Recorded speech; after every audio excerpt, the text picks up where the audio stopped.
في مكان على الخريطة أول بس ما بيتذكر اسمه الناس بتحس بخوف وعدم راحة. مئات من السفن والطيارات والبشر اختفت في المكان ده تماما، وما لقينالهاش أي أثر لحد اللحظة دي. مصيرهم مجهول. العلماء حاولوا إن هم يفسروه، والمغامرين حاولوا إن هم يستكشفوا المكان، بس لحد اللحظة دي محدش عارف إيه الحقيقة اللي مدفونة تحته. النهاردة هكلمكم عن أكتر منطقة مرعبة وغامضة على الكرة الأرضية كلها. النهاردة هنتكلم عن مثلث برمودا.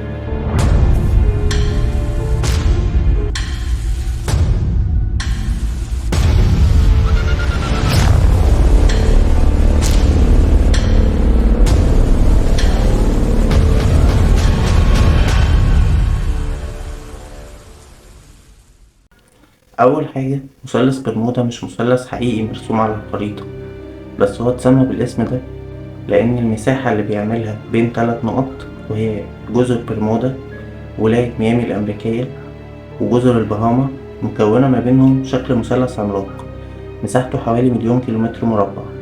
من مئات السنين أي طيارة أو مركب بتعدي من المنطقة دي بتختفي تماما.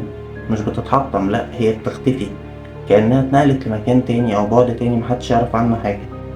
مفيش نداء استغاثة، مفيش أي أثر ليهم، مفيش صندوق أسود. الناس دي والطيارات دي بتختفي تماما كده، بتروح فين؟ هو ده السر الغامض اللي خلى المكان ده يكون أرعب مكان موجود على سطح الكرة الأرضية، محدش يجرؤ إن هو يقرب له. خلونا نتكلم عن بعض حوادث الاختفاء الغريبة. في ديسمبر سنة 1945، ولاية فلوريدا الأمريكية، 5 طيارات حربية من طراز أفينجر خرجوا في مهمة تدريبية. الجو كان صافي والطيارين متمرسين كويس على شغلهم. بعد ما طلعوا بشوية، القائد ابتدى إن هو يبعت رسائل استغاثة غريبة على الراديو. قال لهم المكان حوالينا غريب، كل حاجة غريبة ومش طبيعية، حتى المحيط شكله غريب. بعد كده ابتدت إشارات الراديو إنها تتقطع لحد ما راحت خالص، والطيارات اختفوا تماما. طلعوا طيارة إنقاذ مخصوصة علشان تدور عليهم. الغريب إن الطيارة دي هي كمان اختفت في يوم واحد بس. 6 طيارات، 27 إنسان اختفوا تماما من الوجود، محدش يعرف عنهم حاجة. في أواخر القرن ال19، السفينة إيلين أوستن كانت ماشية في المحيط الأطلنطي، وفجأة ظهرت قدامهم سفينة مهجورة، بس كانت حالتها كويسة جدا. ركبوا عليها ناس من الطاقم بتاعهم علشان يوصلوها للمينا.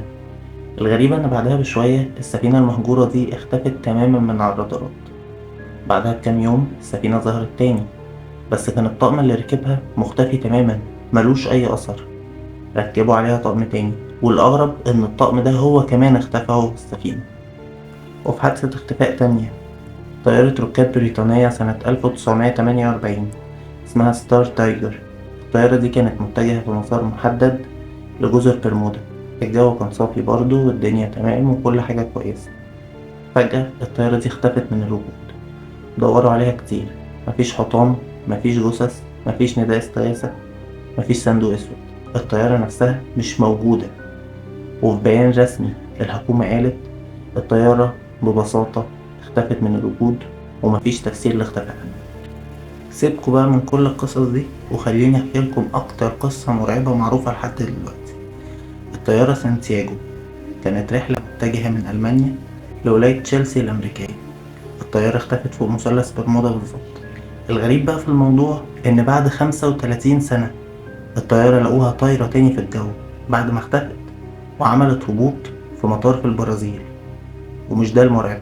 المرعب إنهم لما دخلوا الطيارة لقوا كل حاجة زي ما هي، الركاب في مكانهم، حتى الطيار قاعد في مكانه في كاميرا القيادة، بس لقوهم هياكل عظمية.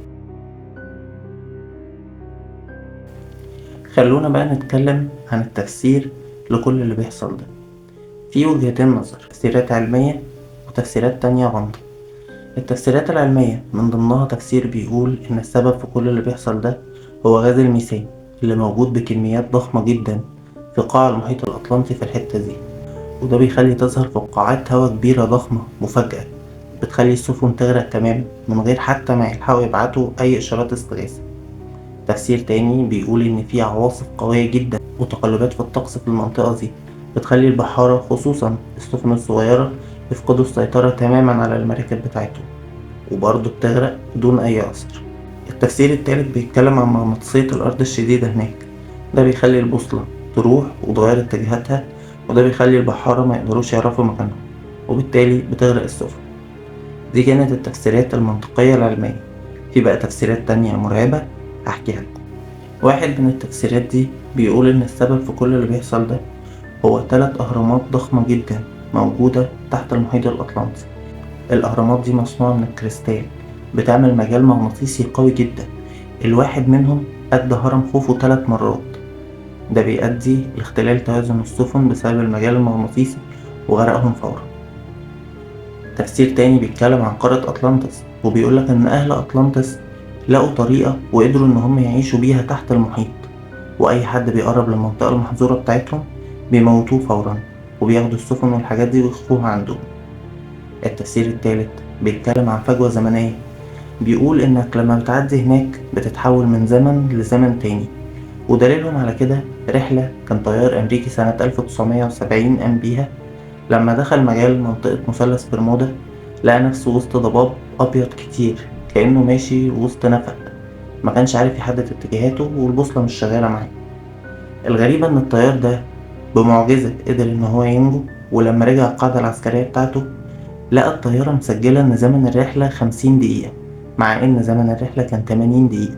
معنى كده إن في نص ساعة كاملة اختفت، وده كان دليله على إن في فجوة زمنية في مثلث برمودا.